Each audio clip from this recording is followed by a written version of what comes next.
penses quoi je prends l'exemple, mais des gens très très très riches qui sont nés très très très riches, typiquement dans le Moyen-Orient par exemple, que ce soit les Qataris, les gens du Koweït, de Dubaï, d'Arabie Saoudite, qu'on peut voir maintenant sur YouTube. Avant on les voyait pas, maintenant tu les vois sur YouTube avec Internet, qui sont nés dans l'extrême abondance.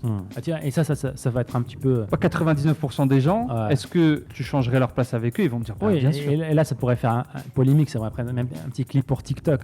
Je pense que être né dans la pauvreté est une chance en fait, et une bonne chance en fait pour la majorité des gens. Parce que ça, justement, si on part du concept que les challenges, remonter les challenges, la croissance du bonheur, en fait, plus on commence vers le bas en fait de cette échelle-là, et plus on a d'opportunités en fait de casser des nouveaux challenges en fait. Et ça revient aussi à ton exemple aussi, c'est que beaucoup en fait aujourd'hui de gens qui sont nés dans la richesse avec une cuillère d'or dans leur bouche, ils sont très malheureux. Ils vivent drogués 24 heures sur 24, ils finissent par faire n'importe quoi, ils finissent en prison, ils sont tout le temps dans des problèmes, ils sont déprimés, tout ça. Et les gens qui n'ont pas d'argent, et tu le vois souvent, et voilà, ils n'ont pas ces problèmes-là, quoi. Ils ont d'autres problèmes, mais ils sont heureux en fait. Et je pense aussi, ça vient un petit peu de ce truc-là, de se dire, tiens, il faut se challenger. Et c'est pour ça qu'aujourd'hui, on voit beaucoup, par exemple, de milliardaires, Bill Gates, les Warren Buffett, les Mark Zuckerberg, ils vont pas faire hériter leurs enfants de l'argent en fait. Ils vont pas donner d'argent à leurs enfants parce qu'ils ont compris ça en fait. Il y a des études faites, tout ça. Il faut que les gens se challengent. Voilà. Et si c'est une leçon tellement facile à retenir et c'est tellement évident pour moi que voilà, il faut que vous appliquiez ça. Il faut que vous ayez des croyances plutôt. Ouais, c'est pas évident franchement. Moi aussi pendant longtemps, surtout quand j'étais un peu plus jeune, dans la vingtaine et tout début de vingtaine, je voyais ça sur YouTube. Moi je voulais être. T'avais cette petite envie pour être honnête.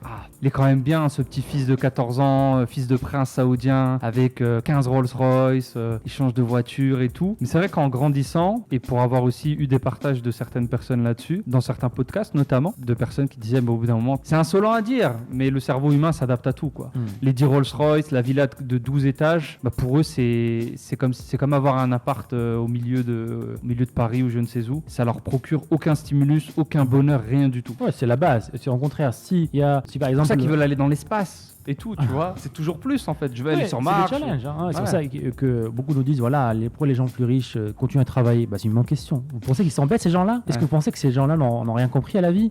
Je pense que si, quand même un petit peu quand même. Alors s'ils continuent à travailler, c'est certainement un truc. C'est pas l'argent. Ok, c'est quoi alors? C'est les challenges. Ils cherchent à avoir des nouveaux problèmes. Donc tout ça pour vous dire en fait, lorsque vous avez des problèmes, soit en fait vous les utilisez comme essence pour avoir cette flamme pour aller vers l'avant, soit vous les laissez vous ménoter et être dans une activité en fait. Donc c'est encore une fois question de perspective. Est-ce que vous voyez la perte comme une leçon? Est-ce que vous voyez les challenges comme quelque chose de lourd ou alors quelque chose qui vous pousse vers l'avant, vers le changement? Question de croyance. Toi, si tu as des enfants un jour, tu leur fais hériter de tout ce que tu as? Non, justement, j'espère que non. Avec tout ce que je viens de dire. En fait, oui, mes enfants vont... Après, tu as des leçons et tu te dis, est-ce que... Après, eux vont le faire, mais est-ce que toi, tu vas le faire? Alors, j'avais vu que certains, ils payaient la fac jusqu'à la fin de la fac et après, c'était solo. Bonne chance. En fait, soit après les études, encore une fois, c'est aussi un autre débat. Est-ce que tu vas les pousser à faire des études? Est-ce que tu les pousses à aller vers l'école, à faire un parcours classique? Là, je te dirais non. Tu vois, là, tout de suite, je te dirais non. Parce que je pense que l'éducation peut être meilleure, en fait, dans le réel, dans la pratique, par exemple, dans nos business à nous, dans le monde réel, tout simplement, au lieu de passer des années dans une classe enfermée où tu fais que régurgiter un petit peu les informations qu'on te donne, à les réciter derrière pour les oublier 48 heures après avoir passé les examens. Pour moi, c'est pas vraiment une vie. Et être éduqué par d'autres personnes que moi, t'imagines là, les enfants, on a plus vu nos profs que nos parents. Surtout là aujourd'hui, les parents qui, dans la vie moderne, où tout le monde travaille, la mère travaille, le papa travaille, les enfants ils se font éduquer depuis tout jeune âge.